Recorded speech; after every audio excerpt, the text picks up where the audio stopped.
Teman Koispedia, hari ini aku jauh banget nih travelnya karena udah sampai Pluto. Gila, ini apa namanya, kunjungan terjauh di Koispedia karena udah sampai planet Pluto. Selamat siang Om Yuda dari Pluto Koi Center. Om, apa kabar? Alhamdulillah baik. Alhamdulillah baik. Nah, ini mungkin teman Koispedia juga udah pada tahu ya, nih beliau ini siapa dan apa ya, fokus dari keeping ikannya tuh ikan apa? Karena konon katanya kalau Om Yuda itu keeping ikan itu ikan sapi, Om. Itu ikan sapi tuh gede banget apa colornya? Colornya kali ya. Iya. Om Yuda. Ya. Coba Om, boleh ceritain nggak sih Om, kenapa sih awal mulanya tuh tertarik untuk nge-keeping Shiro dibandingkan dengan varietas lain yang udah umum, udah sering orang tahu dan agaknya lumrah gitu loh untuk koi dengan warna yang 3 warna tadi itu. Iya.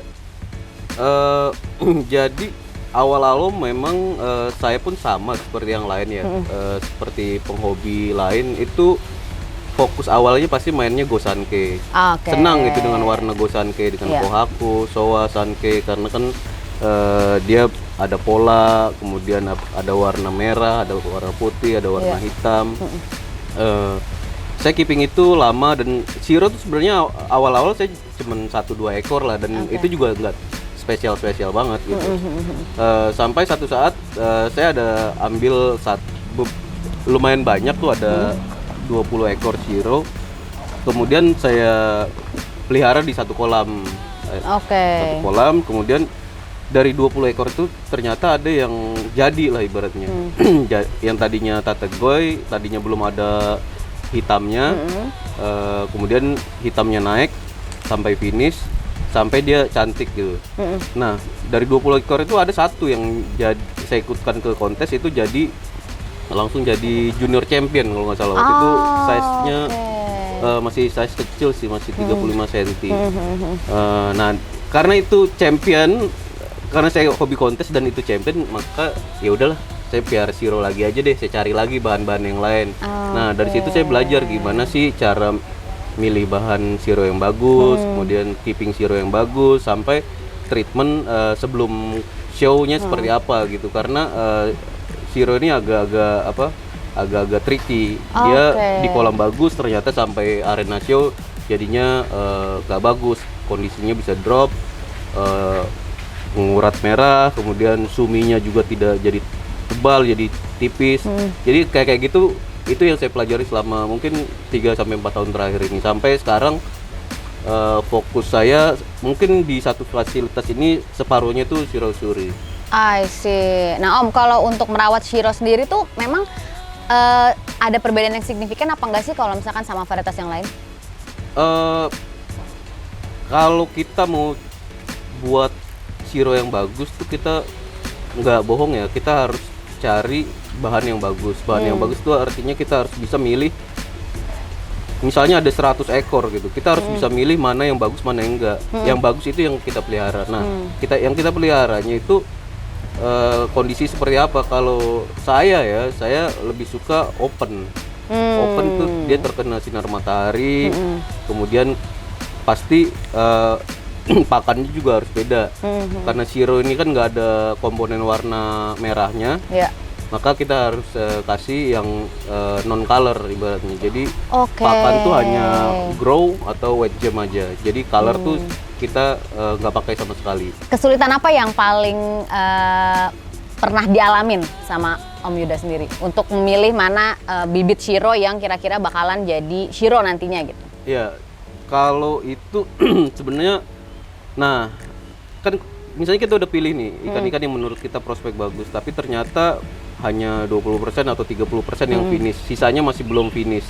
Bahkan sampai size besar pun kadang umur 2 tahun lebih itu belum finish juga, masih putih.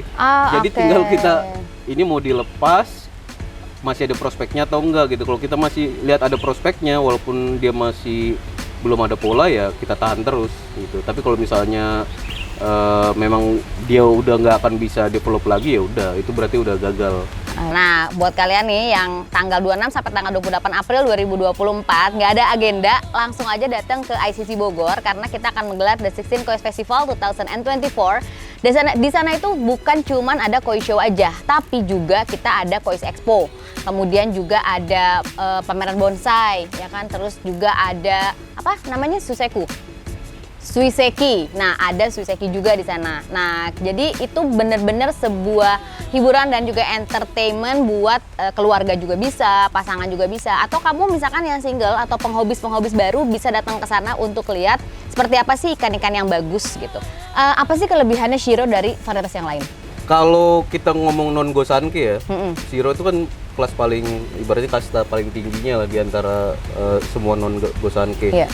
Dan itu salah satu varietas yang sulit kita keeping.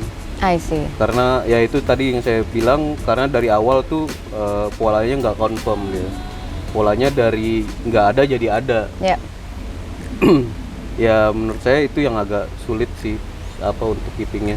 Jadi kelebihannya adalah keeping yang membutuhkan extra effort. Extra effort dan extra sabar. Ekstra sabar dan ekstra effort. Jadi kalau buat teman-teman nih yang kepengen piara atau keeping Shiro atau si sapi ini, nah itu yang pertama harus dipersiapkan adalah mental ya. Mental. Harus sabar. Betul, harus sabar karena belum tentu yang di keeping dari size apa tosai berarti ya? Ya, tosai. Dari size tosai itu bisa besarnya itu menjadi Shiro gitu. Om Yuda, terima kasih banyak nih udah sedikit di spill tentang gimana sih nge-keeping Shiro yang baik dan benar gitu. Yeah. Langsung dari dealer yang memang fokus untuk nge-keeping Shiro dari mulai size yang sedang mungkin ya Om sampai size yang besar. Om, thank you banget kasih, sudah diundang. Sama-sama.